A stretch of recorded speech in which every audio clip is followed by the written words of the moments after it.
Pero ako giubra ng mama. Hindi ako mama kasi kayo. Wow! Saka na ma.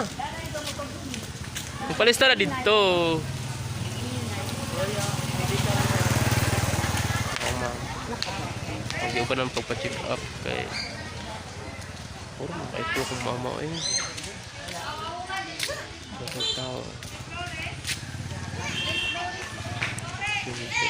Mga pagkain na yun. Pupunta yan dun sa may nag-quarantine. Nag-temperature.